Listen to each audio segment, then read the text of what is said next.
السلام علیکم جی. آج کل جو ڈسکس ہو رہا ہے ادر دین پنجاب اسمبلی وہ شفا یوسف زئی صاحبہ جو ہیں ان کا جو ایک محل نما گھر ہے 4 کنال کا یا 8 کنال کا جتنے کا بھی ہے، بہر اللہ تعالیٰ انہیں اور بڑا گھر دے، وہ ڈسکس ہو رہا ہے کیونکہ اس گھر کے اندر کوئی بقول ان کے کچھ لوگ آئے ہیں، انہوں نے ان کو ڈرایا دھمکایا ہے.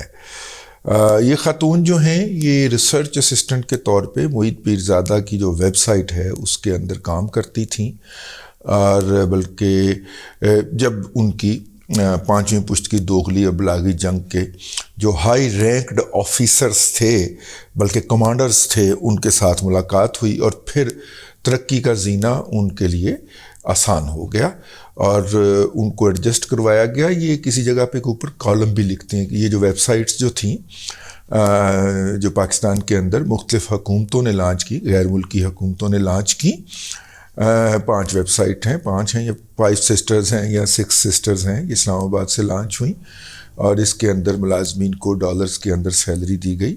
تو جن لوگوں کو اکاموڈیٹ کرنا تھا ان کو کہا گیا کہ آپ اس میں ایک کالم لکھ دیا کریں. تو انہوں نے کہا کالم تو ہمیں نہیں پتہ کیسے لکھا جاتا ہے. تو پھر انہیں بتایا گیا کہ کالم جو ہے وہ آپ کا ریسرچر لکھ کے دے دے گا آپ کو. پھر وہ ریسرچر نے ایک دفعہ 2 کالم، ایک کالم 2 ناموں سے چھپوا دیے تھے، وہ پھر وہ مسئلہ پیدا ہو گیا تھا.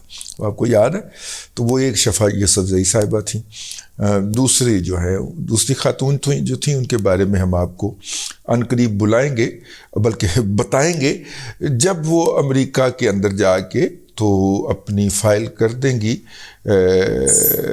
اسائلم سیاسی پناہ کی درخواست. جب وہ فائل کر چکیں گی امریکہ پہنچ کے، اور جب ان کو ایمنسٹی یا دوسری جگہوں سے ٹکٹ کے پیسے مل جائیں گے تو وہ پاکستان سے پھر امریکہ چلی جائیں گی اور وہاں پہ پہنچ کے وہ فائل کر دیں گی. تو پھر ہم ان کے بارے میں آپ کو بتائیں گے، فی الحال نہیں بتانا، ٹھیک ہے بھئی؟ جب تک واقعہ ہو نہیں جاتا تو ویزا لگنے سے تو میرا مطلب ہے کہ کسی کے وہ نہیں انڈیکیٹ ہوتے نا. ہاں ٹھیک ہو گئے.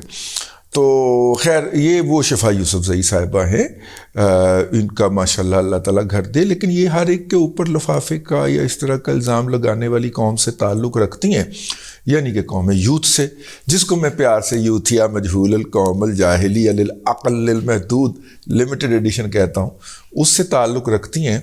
تو یہ قوم جو ہے، یوتھیا قوم جو ہے، ہر ایک کو لفافہ کہتی ہے. اب لفافہ کہنے والے جو ہیں، میرا مطلب ہے کہ جو لفافے ہیں بقول ان کے، ان بیچاروں کے گھروں کے اوپر تو دیواروں میں سیلن ہوتی ہے، سفیدی ہوئے بھی یا ڈسٹیمپر ہوئے بھی اتنا دیر گزر گئی ہوتی ہے. یہ جو لفافے نہیں لیتے رزق حلال کے اندر اللہ تعالیٰ نے کتنی برکت ڈالی ہوئی ہے کہ ویب سائٹ سے آپ کو 5 لاکھ روپیہ 4 کالم لکھنے کا الگ دلوایا جائے گا، کیونکہ آپ 5ویں پشت کی دوغلی ابلاغی جنگ کی مجاہدہ ہیں. پھر مارننگ شو کے اندر آپ بیٹھ کے عمران خان کے بچے کو اسلامک ہسٹری کے اندر جو اس یونیورسٹی میں نہیں پڑھائی جاتی اس میں گریجویشن کروائیں گی.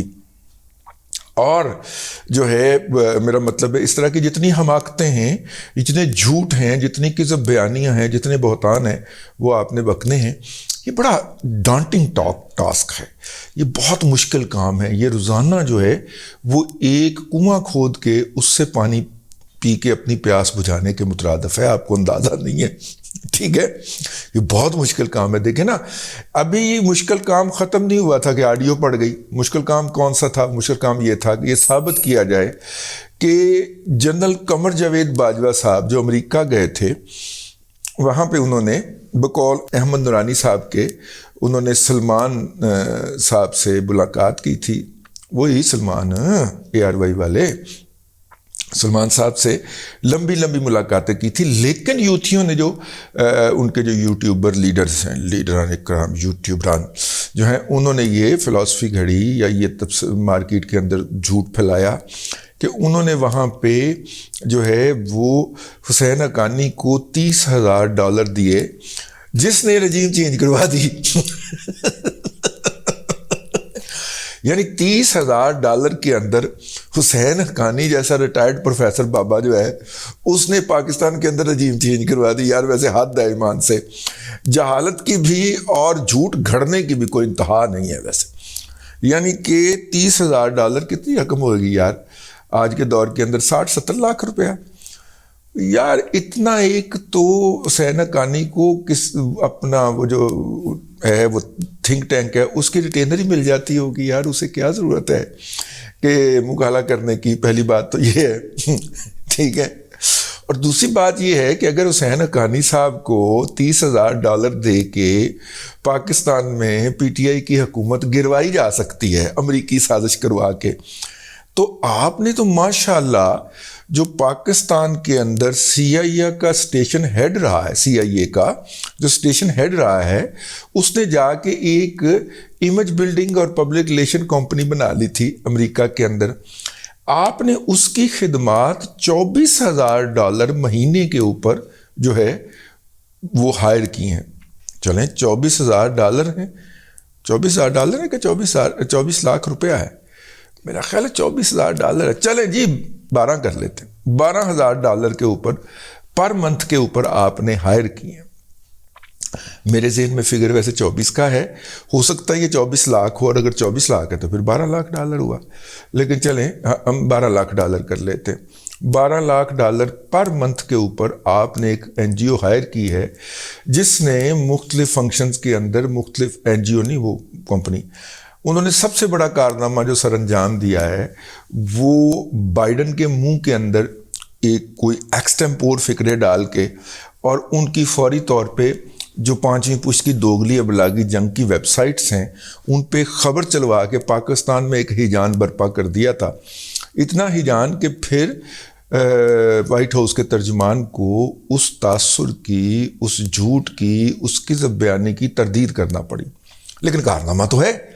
وہ جو انہوں نے بیان دیا وہ عمران خان صاحب کو کی جو ایک پولیٹیکل انریسٹ کریٹ کرنے کی جو موو تھی اس کے اندر ان کو سپورٹ کیا.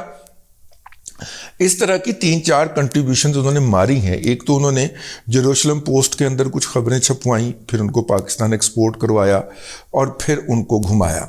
پھر برطانیہ کے اندر بھی ایک آدھ خبر انہوں نے ایسی چھپوائی.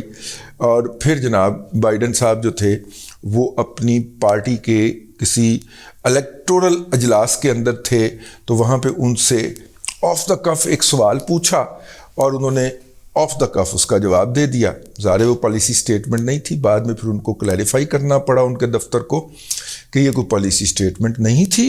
اور پھر جناب یہ اس پہ شروع ہو گئے کہ جناب دیکھیں بڈھا ہو گیا ہے بائیڈن، پتہ نہیں کیا کیا کچھ کہہ دیتا ہے.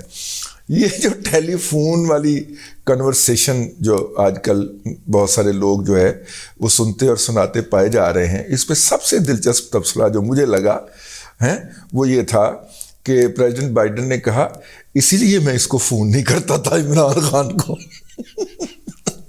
کیونکہ وہ ٹیلی فون کے اوپر جو گفتگو ہوئی ہے وہ ناقابل بیان ہے، یا میرا مطلب ہے کہ اس کا ذکر نہیں کرنا چاہیے. لیکن تبصرہ بڑا خوفناک تھا، مطلب کہ سیدھا باؤنڈری سے باہر بلکہ اسٹیڈیم سے باہر چھکا تھا کہ بائیڈن نے کہا اس لیے میں اسے فون نہیں کرتا تھا. تو خیر بات شروع ہوئی تھی حسین حقانی صاحب سے. اب مسئلہ یہ ہے کہ اگر $12,000 پر منتھ پہ آپ نے کمپنی ہائر کی ہوئی ہے اور باجوہ صاحب جو ہیں وہ $30,000 دے کے تبدیل کروا دیتے ہیں حکومت، تو اس بھائی حسین حقانی صاحب تو پروفیشنل آدمی ہے نا، آپ ان کو $30,000 کی بجائے $90,000 دے دیجئے، $1 لاکھ دے دیجئے. ایک سال میں آپ نے جتنی ادائیگی کرنی ہے یہ سی آئی اے کے ہیڈ کو، سی آئی اے کے پاکستان کے ایکس کنٹری ہیڈ کی کمپنی کو جتنی ادائیگی کرنی ہے وہ ایک سال میں، وہ ایک سال کی کٹھی ادائیگی آپ حسین حقانی صاحب کو کر دیجئے. حقانی صاحب میرا کمیشن رکھنا جی ویکو میں تھوڑا کیس پلیڈ کر دیں میرا کمیشن رکھنا ہے آپ نے اس کے اندر. دیکھیں حقانی بھائی یہ آپ نے خیال رکھنا ہے اپنے چھوٹے بھائی کا، ٹھیک ہے. تو وہ جناب جو ہے اگر آپ 1 سال کا ایڈوانس حقانی صاحب کو پے کر دیتے تو حقانی صاحب آپ کی حکومت جو ہے وہ واپس لے آتے. اس میں کون سی حرج ہے؟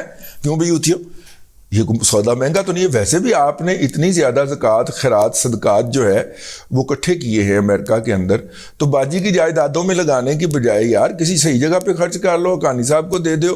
حقانی صاحب اگر اتنی میجیشن ہے، اتنی جادوگر ہے کہ وہ $30,000 کے اندر جو ہے وہ جو ہے وہ ایسا ٹونا کرتے ہیں، ایسا جادو کرتے ہیں جو پنکی پیرنی کے تمام ٹونوں تمام جادوؤں کی توائی پھیر دیتا ہے، آئی تئی پھیر دیتا ہے۔ اس کا مطلب ہے کہ حسین حقانی کو کوئی ڈاڈا یا جن نے گائے ہیں؟ حسین حقانی کے پاس جو وہ کیا ہوتے ہیں جی، جن کے علاوہ جو چھوٹے ہوتے ہیں، چھلاوے ہوتے ہیں، کیا ان کو کہتے ہیں، موکلین، حسین حقانی کے پاس بھی ڈاڈے موکلین ہیں کہ اس نے جناب $30,000 فیس لے کے اور ایسا جادو کیا ہے، ایسا چمتکار کیا ہے کہ جناب حکومت جو ہے وہ ریاست مدینہ کی جناب عمران احمد خان نیازی کی حکومت منہ پر نے پئی ہوئی جی۔ تو آپ یار اس کو 3 گنا پیسے دے دیں، $90,000 دے دیں آپ اس کو، 1 سال 12 144 یار $1.5 کروڑ بنتا ہے یار، $1.5 کروڑ اس کو دیں۔ حسین حقانی صاحب نے وہ حکومت کی تبدیلی کے اندر تو پھر بھی کوئی 15-20 دن لگ گئے سی، انہوں نے 15 سیکنڈ کے اندر پہنچا ہوا ہے، ان کا جن اور ان کا جادو اور ان کا ٹونا پہنچا ہوا ہے بھائی، مؤثر ترین ہے یار۔ کچھ خدا کا خوف کرے، کیوں ایسے باتیں کرتے ہیں؟ آئی وش کہ آپ یہ باتیں کبھی امریکہ میں بیٹھ کے کریں۔ یہ جتنے بھی لوگ ہیں نا، یہ میں کسی کا نام نہیں لینا چاہ رہا، یہ جو گروہ ہے جو اس وقت تک فیض حمید سے جڑا ہوا ہے، اور یہ فیض حمید کی بھرتیاں ہیں، اور فیض حمید نے ان کو نوازا ہے اور سڑک چھاپ سے اٹھا کے کروڑوں پتی کر دیا ہے۔ یہ فیض حمید سے ابھی بھی ان کو امید ہے، وہ چوتھے کے دن آ کے درشن دے دیتا ہے ایسے کر کے، تو ان کو حوصلہ ہو جاتا کہ نہیں بابا قائم ہے۔ تو پہلے فیض حمید نے ایسے درشن دیے، پھر ایسے درشن دیے ہاتھ میں لا کے۔ وہ جو سارے پروجیکٹ عمران خان کے تینوں باپ رہے ہیں نا، بادشاہ، ظہیر، آجری، اور یہ تینوں کی ملاقات ہوئی ہے کسی جگہ کے اوپر، وہ اپنے ممتاز بھٹی صاحب بتا رہے تھے وہاں پہ، اور اگرچہ اندر کی خبر یہی ہے کہ اندلیب مل کے کریں آہو زاریاں، ڈی بریفنگاں ہی مکن ڈیاں انہاں دیاں کہ کیتا کی ساجے، آگے دسو نا ذرا۔ میرا مطلب بڑی ہیوملیشن ہوتی ہے نا کہ اپنے جونیئر، سپر جونیئر کے سامنے آپ پیش ہوں ایز اے ملزم اور پوچھ رہا ہو کہ سر آپ نے کیا کیا ہمارے ساتھ، ٹھیک ہے نا؟ تو وہ تو اندر یہ بیٹھ کے یہ دکھ فرول رہے تھے، لیکن خبر ویڈیو جاری کرائی گئی، حوصلہ دیا گیا اس پوری برگیڈ کو، یہ جو بھرتی ہوئی ہے نا جعل سازی اور جھوٹ بکنے والی۔ بس یہ جو ہے، میری خواہش ہے کہ حسین حقانی صاحب جو ہیں وہ یوٹیوب کے اوپر یا ٹویٹر کے اوپر جو ہے وہاں پہ کیس تو ہو سکتا ہے نا، تو وہاں پہ کیس کریں کہ یہ میرے خلاف جو بکواسیات واہیات ہو رہی ہے، لگتا ہے حقانی صاحب بھی اندروں چسکے لین دینے، ٹھیک ہے، یہ کر کے نا چلے مشہوری ہو رہی ہے نا، تو اس لیے حقانی صاحب اس کے اوپر کوئی بات نہیں کرتے، لیکن انہیں کرنا چاہیے یار۔ میرا مطلب ہے کم از کم ایک نوٹس تو سرو کرنا چاہیے کہ دیکھیے یہ کنٹینٹ انہوں نے وہاں سے اپلوڈ کیا ہے، اس کے اندر کوئی سچائی نہیں ہے، یہ الزام ہے۔ وہ ٹونک دے گا سر جی، حقانی صاحب کم از کم یہ تو کر دیں یار، اللہ آپ کو بھلا کر، یار کہہ دیا میں نے سر، حقانی صاحب سر یہ تو کر دیجئے، ایک آدھ نوٹس ٹویٹر کو، ایک آدھ نوٹس جو ہے وہ یوٹیوب کو بھجوا دیں کہ یہ میرے اوپر الزامات لگا رہے ہیں، ورنہ پھر ہم یہی سمجھیں کہ یہ الزامات درست ہیں۔ اب تک کے لیے اتنا ہی، اگلے ولاگ کے اندر پھر ملاقات ہوتی ہے۔ اللہ تبارک و تعالیٰ آپ کو آسانیاں عطا کرے اور آسانیاں خلق خدا میں تقسیم کرنے کی توفیق عطا کرے۔